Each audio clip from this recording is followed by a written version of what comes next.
a package marked "Return to Sender." My neighbor is one of those annoying wannabe YouTube personalities. Over the years, I've seen him cough out cinnamon, lay flat on the hood of his car as it slowly creeps down the driveway, and douse himself in lukewarm water, all the while screaming epic win, epic fail, or fuck, epic maintenance of the status quo for all I know. It can get tiring to watch him go about his shenanigans in the pursuit of viral fame.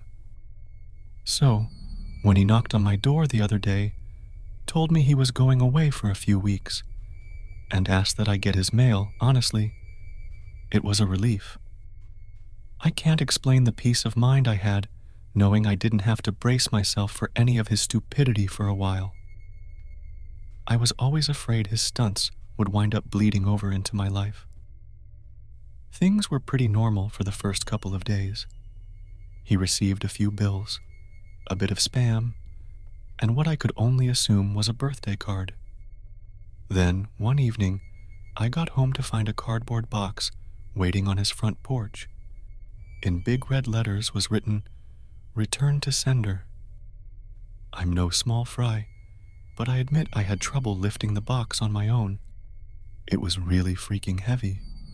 Lugging it across the road to my house was even harder, and I quickly realized there was no way I was going to drag it up the stairs and through my front door. I decided I'd leave his package in my garage. It wasn't like I kept my car in there. The garage door was a piece of shit that refused to open without a good thug and a whack. It was less trouble just leaving the car in the driveway than it was to fight with the garage door every morning and night. In hindsight, I should have set the package down while I struggled to open the tricky door. But you know how it is when you've got a good grip on something. No point in setting it down if you don't have to. It was as I kicked the door for a third time that I lost my grip on the package, and it fell to the ground. I heard a light crack inside. Shit, I cursed. I hoped I hadn't broken anything important, but figured I just wouldn't tell my neighbor about it and let him assume the break happened en route. Hands-free, I finally managed to get the garage door unstuck, and boy did it screech in protest as it rolled up and over me. I dragged the box the rest of the way, setting it in the corner for whenever my neighbor would come back to claim it. And then I forgot all about it. Until a few days passed, that is. I'm not sure exactly how long it took for the smell to waft in from the crack under the garage-to-house door, but it came in slow progression. It was a sickly sweet odor, similar to a skunk, and for the first few days after I smelled it, I genuinely assumed that's exactly what it was. Roadkill that had left its mark on my house. It was only when I realized the scent was growing more intense, instead of fading, that I went looking for a source. That's when I opened the garage door, and that's when the odor knocked me back, holding my nose. The culprit wasn't hard to identify. The only change in my garage was the box in the corner. I remember thinking it must have been one of those meat of the month subscription boxes. The meat must have gone rancid from being left out of the fridge for so long. How much meat could have been in there for the box to have been so large and heavy? An entire freaking cow? I covered my nose as I approached the box, a pair of scissors in my hands.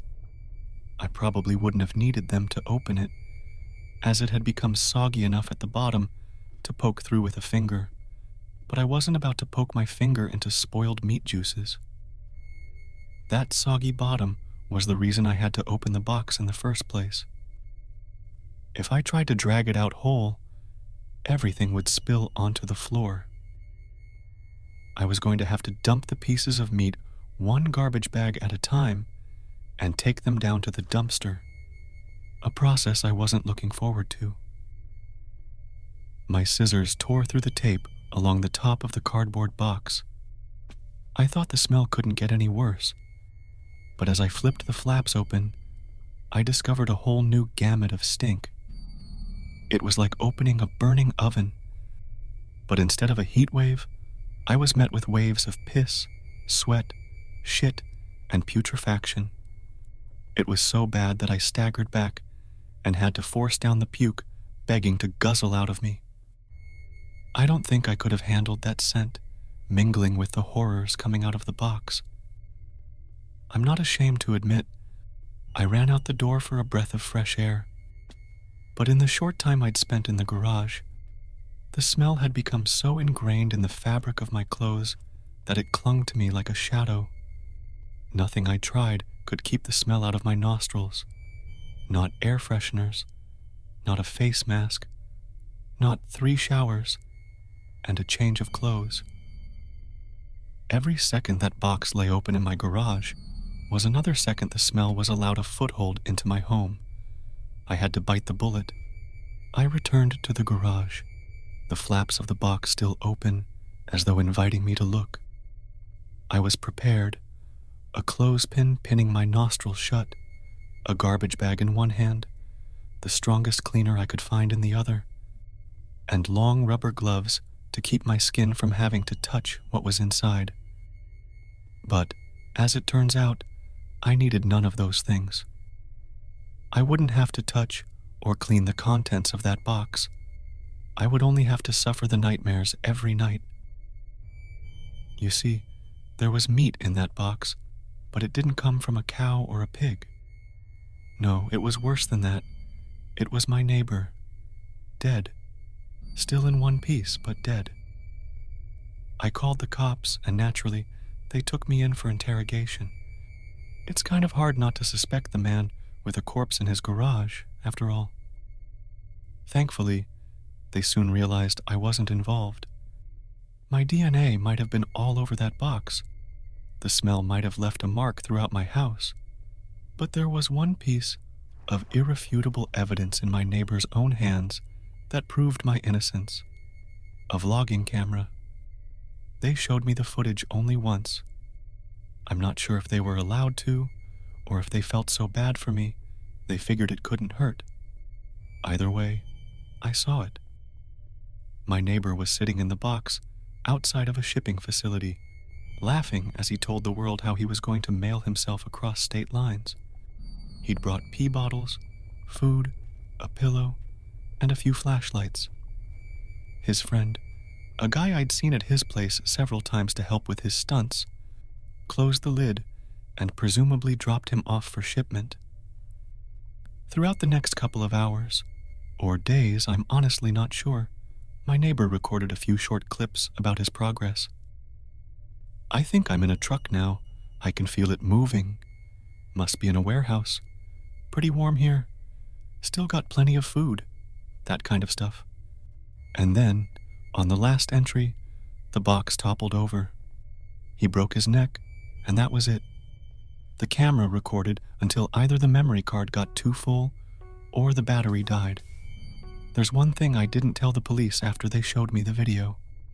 One thing I heard in the footage that will haunt me to the day I die. Just after the tumble that broke his neck, I heard the familiar screeching sound of my garage door.